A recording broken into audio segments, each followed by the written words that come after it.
Hey everyone, Steve here, back again with another tabletop baseball video. I'm recording from the studio, otherwise known as my wife's desk, and I just got off of a kind of a busy weekend. My wife and I went to an antique and flea market. It takes a full day or so to walk through. Didn't really find much in the way of tabletop baseball or sim type stuff to buy, but of course I bought some obligatory dice that I don't need. So to add to the excitement, when we got home, we found out that our roof that was repaired last week wasn't really repaired, and there was some water in the room underneath that roof, and part of my wife's doll collection was almost destroyed. So we actually pretty much dodged that bullet, and hopefully the repairs, the real repairs, were done today. A little bit too much information, I'm sure, but the reason why I'm here is I'm here to talk about a sim I just became aware of called 80s Baseball. And what I'm going to do here is I'm going to explain kind of how it works and a little bit more about it. If you'll bear with me, I'm going to actually talk a little bit about the 80s themselves from my own perspective, so you could skip ahead a couple minutes and get right to the meat of the video, but otherwise, bear with me, and I'll just talk a little bit about my decade of the 80s in review. So above the line here, I have some baseball stuff, and below the line, I have some personal stuff. So, you know, in the fall of '79, my favorite team, the Pirates, won the World Series. So, you know, 1980 started off on a good note for me. Also, from a baseball standpoint, is I put on some finishing touches on my own baseball sim at that time. And so I finished that right around 1980 as well. I was attending college at that time, and in 1980, I voted for in my first presidential election. And since I grew up in a rural area, my voting took place at the precinct, which was in the living room of my parents' house. I graduated in 1982, got a job, moved to Pittsburgh, and got married. And in the fall, we watched our first World Series together, where the Cardinals and the Brewers played. And it was quite interesting because while I was a National League type person, over the course of that World Series, I became conflicted in terms of who I wanted to win. Not too long after we were married, our first child came along, one of three, which you can see here, a boy and two girls. So by the late 80s, we were done having the kids, and then we just had to start raising them. A couple things I remember about baseball in the 80s, of course, the Tigers and their 1984 dominant season, if you will. Started out 35-5 and ultimately won the World Series over the Padres. By this time, my team, the Pirates, were not doing well. I was happy to be in Pittsburgh and being able to go to Three Rivers Stadium and watch games. So I was still in baseball heaven from that perspective, but the team was not doing well. I remember in 1986, which was quite an interesting year for the Pirates. They lost 98 games, I think it was. They lost more than they should have. If you go look them up for that year, and you look at their Pythagorean record, which, you know, would be indicated from the runs allowed and the runs scored, I think their Pythagorean record was something like 13 games better. So I don't know if they just had bad luck. They clearly blew a lot of leads that year from what Baseball Reference tells me. and they had a terrible September. Maybe to make matters worse, they played the Mets 18 times that year and won only once. That was just demoralizing. Interestingly enough, I remember, and you can see at the bottom here, I remember going to a doubleheader. I think it was a work function, and it was a Friday night doubleheader. And I think me and 2 other people were the last 3 people there. I tended at that time to only to only leave a baseball game when it was over. That's I no longer have that discipline, but that was the case back then. So it was a long night because 8 runs were scored in the first game, which the Pirates won. So I got to see history being made for 1986. And then the Pirates lost the second game 10-4. And so that was a long night. Then in 1989, my accounting firm that I worked for merged with another accounting firm, which is now known as Ernst & Young. And one day I got a call, and the next thing you know, 2 weeks later, I started my job across the street at another company called Rockwell International at the time. And I worked there for the rest of my career, which ended a few years ago. So thanks for bearing with me. If you made it this far, I appreciate it. Anyway, 80s baseball.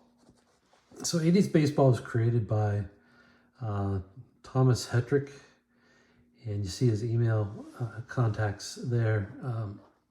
The sim is primarily based on charts and dice, and that's what I'm going to talk about today. There are 2 D10 dice that are used. If you buy this game, the components are delivered via PDF.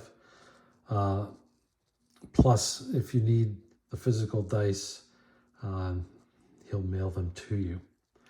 All 10 seasons from the 1980s are available. So there's 26 teams each in those seasons. And then there are selected teams from before 1980, and then some selected World Series packs. You can get this game at a website that I've listed down below called Pocal Press. Hope I pronounced that correctly. Or you can contact the creator directly at the email that's listed above. I should point out that this video is really supplemental to one that Kurt Berglund just recorded. And the title you can see here on the slide. I would strongly recommend, if you're interested in this game, or if you buy it and want to play it, check out Kurt's video. I'm going to try to supplement what he did, maybe explain the same thing a different way. He gives more of a demo as well, which I won't be doing today. The game creator also has authored this book, which I intend to buy. It's called Baseball Stats and Stories, Confessions of a Tabletop Simulation Gamer. That's available at the website shown here and on Amazon. So, with that, let's talk about the game. And to be honest, I'm not completely sure what the best order is to talk about this game. So I'll just pick one. So as I said before, the game is a charts and dice oriented game. And basically what you get for each team is a roster sheet. And the top section is the batters, bottom section's the pitchers. And they talk about in the instructions there being 2 sides to this chart, and one is the outside and one is the hit side, and then there's a little bit of extra information which we'll talk about as well. And then you have the pitchers down below with a few indicators. One is how they throw, one is whether they're a starter or a reliever. We'll talk about the RT rating, which is important. There's a stamina rating, and then some strikeout and walk ratings. So a lot of the action occurs on what's called this hit out batting chart. So when you roll the 2d10 dice, you read them, and if they are in the hit range, it's a hit, and if they're in the out range, it's an out, obviously. Now you can see the out ranges only go to 49. We'll talk about what happens for the rolls that are higher than 49.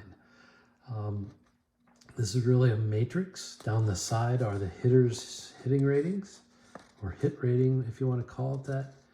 And then across the top is kind of an adjustment that relates to the interaction between the pitcher and the batter.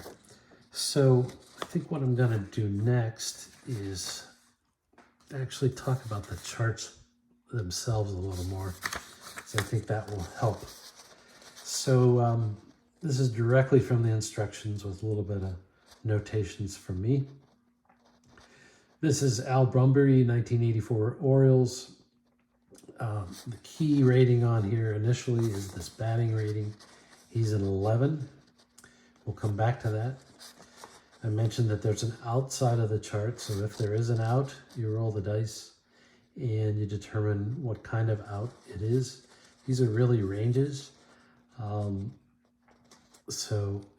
If there is an out and you roll the 2d10s, 1 to 54 is a ground out, 55 to 86 is a fly out, 87, 88, 89 is a double play possibility, 90 and 91, that's 2 chances for an error, and then 92 to 97 are strikeouts, 98 is a sacrifice fly if the conditions are right.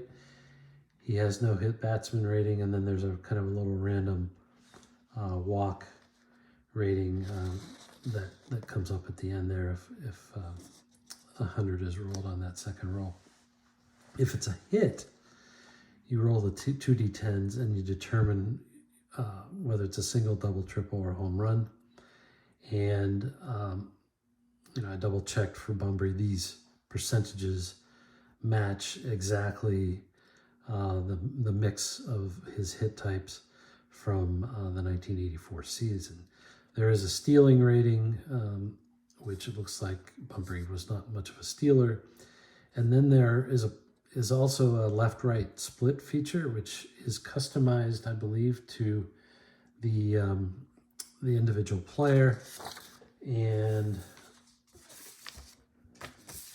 you can see that on the right side here, that the left-right splits are customized. And the point being that if you're using the left-right splits, you'll use these for the hit rating as opposed to this kind of split neutral hit rating.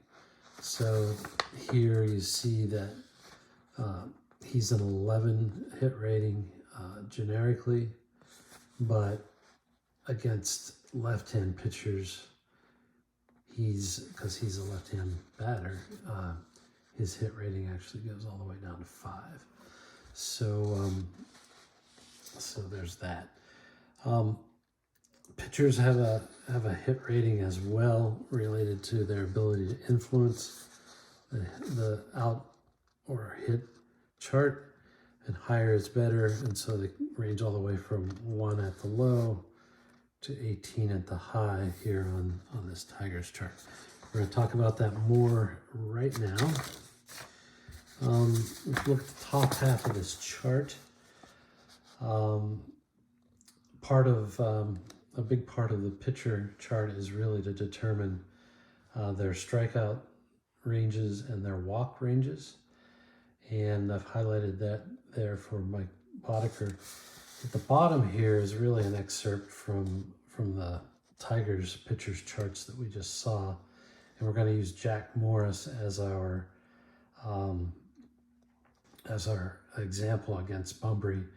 His hit rating is a 9, which I've circled there. Strikeouts occur from 88 to 94. Walks occur from 95 to 100. So it looks like there's 6 walk chances and a similar amount of maybe 7 strikeout chances. You see Morris's stats down below. He was 19-11 with a 3.60 ERA. Gave up quite a few fewer hits than innings pitched, which is one easy metric that I look at. Another thing you can look at on the right is his whip of 1.282. For me, anything 1.3 or better is really good. You can also see down below some of his other statistics. He struck out about 15% of the batters he faced, which by that time standard was pretty decent. By today's standards, low. And then he walked 8.6% of the batters he faced, which I believe is about average. So anyways, that's Jack Morris. We'll come back to him. So I mentioned how this chart is kind of key, and this is kind of where you start when you first roll the dice. So what you do, and they kind of suggest you actually fill out the score sheet with these numbers, but we mentioned how Al Bunbury has a hit rating of 11, and we know Jack Morris has a hit rating of 9. What you do when Bunbury comes up to the plate is you take 11 minus 9, and that's a +2. And then to resolve the plate appearance, you go down the left-hand side and find Bunbury's 11 hit rating. And then you read across here to the +2 column. And what that tells you is for your 2d10s, if you roll 1 to 26, that's going to be a hit. And if you roll 27 to 49, that's an out. And then we'll come back to what happens if you roll 50 or higher. And so you can see how this chart is structured is, let's say for Bunbury, and you can think of this in terms of percentages, but if he's facing a really good pitcher, and the calculation gives you a -3, which is the most it can be on that side, then only 21% of his plate appearances are going to be hits. On the other hand, what we just saw with him facing Morris, it was a +2, which is the most you can have on this side. His hit chances go up to 26%. You can't really think of that as a batting average because we're talking about plate appearances here, not at-bats. So his batting average would be higher than 260, you can tell from here. And it was. So that's kind of how it works. Now, we didn't talk too much what happens if you go to the pitcher chart, but if there is a roll higher than, let's say, 51, then for Jack Morris, if it's 88 to 94, it's a strikeout, 95 to 100, it's a walk, and if it's anywhere from 52 to 87, it's actually an out as well. And so that may or may not be obvious, either from how I explained it, or if you watch Kurt's video, how he explains it. But I'm a visual person, and so I put together this visual diagram of how the 100 possible dice rolls would work out for that Bunbury versus Morris matchup. So as I said, 1 to 26 is going to be a hit. 27 to 49 is going to be an out. 50 and 51 is actually a special chart that you go to see if there's some sort of a wild pitch or pass ball or what have you, or possible injury. I'm not going to go over that today. I think Kurt might mention it in his video. And then, as I said, that whole range from 52 to 87 is also an out. And then 88 to 94 is a strikeout, and that comes from Morris's chart. And then 95 to 100 is a walk. I guess I could have drawn this as a pie chart as well. But basically you have, as I said, 26%, not quite a third of the chances of the plate appearance are going to be a hit. And roughly 2/3 are going to be outs of some type, but you do have a few walks, which reduce those 1/3, 2/3 splits a little bit lower. So hopefully that visual diagram helped. So the other thing I did is, well, maybe before we do that, let's just talk about this. Let's come back to this. So this is not my typical video where I'm gonna do a deep mathematical analysis of the game. I mean, what's clear from the game is the better players have the better ratings, and the not so good players have the not so good ratings.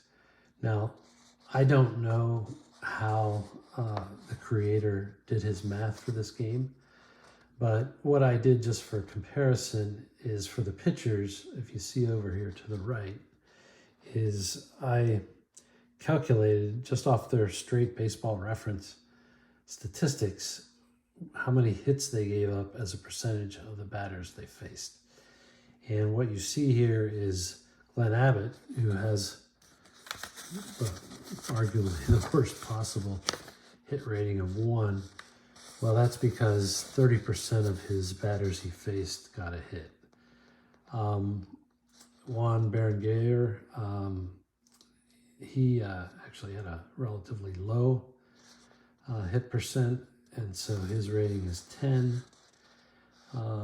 Jack Morris, who we've been talking about, had a decent percentage, 21.8. That gave him his 9 rating. And then I saw that Willie Hernandez had the best rating of 18 on the Tigers, and I did the calculation, and he only gave up 17.5% of his batters faced got a hit. So, you know, there's some inherent logic in how the pitchers are rated, if you will. And then for some selected batters, I did the same thing. I took hits as a percentage of plate appearances. So our man Bunbury was about 25% in terms of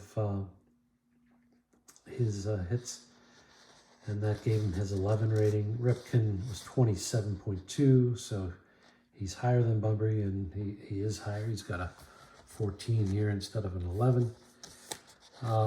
You've got Young, who had a low hit percent and low batting average, and so his rating is only 9. Singleton's even worse, 19%, and he has a 5. So that's kind of how the game is constructed, and the players are rated.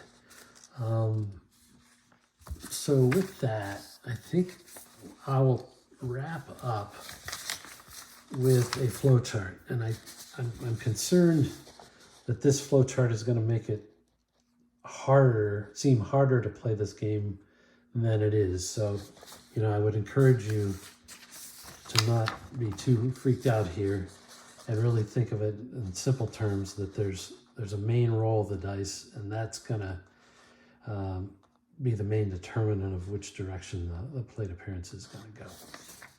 So,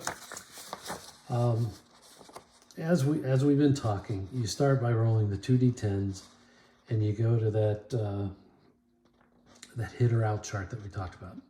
If it is a hit, then you have to roll the dice again to determine the type of hit, and that comes off of the batter chart entirely. If it's an out, then you also roll the dice. You know, if it's like we said, 27 to 49 on the batter chart, it's an out. Or if it's in kind of that 52 to whatever the number was, 87 on the pitcher chart, that's an out. And either way, you roll the dice once, and you determine what type of out it is.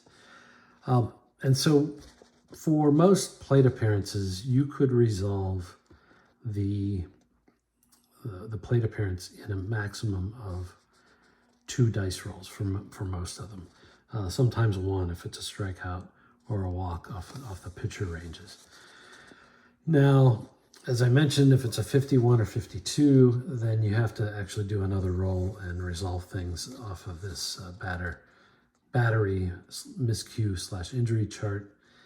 And even buried within that, there's kind of a rare play thing, which would be rare, but you know, there's a possibility you might have to roll 1 more time just to get that rare play.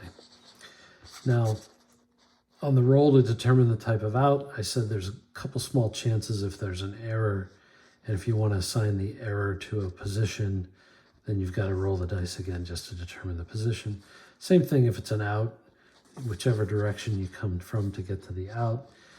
If you want to, you know, assign the out to the shortstop or third baseman or whoever, you would just roll the dice again and read a simple chart to determine that. There's also, as I said, a small double play possibility, and so there's a very small double play chart that you roll against in order to kind of refine the nature of the double play. I'm not going to go deep into the features of the game, but there are some manager's decisions built in. For example, let's say the bases are loaded and you get a double play ball. You have the chance to go home and force 1 out, but the other runners are safe, or you have a chance to go for the full double play and try to get the 2 outs. Similarly, there's base runner advancement choices.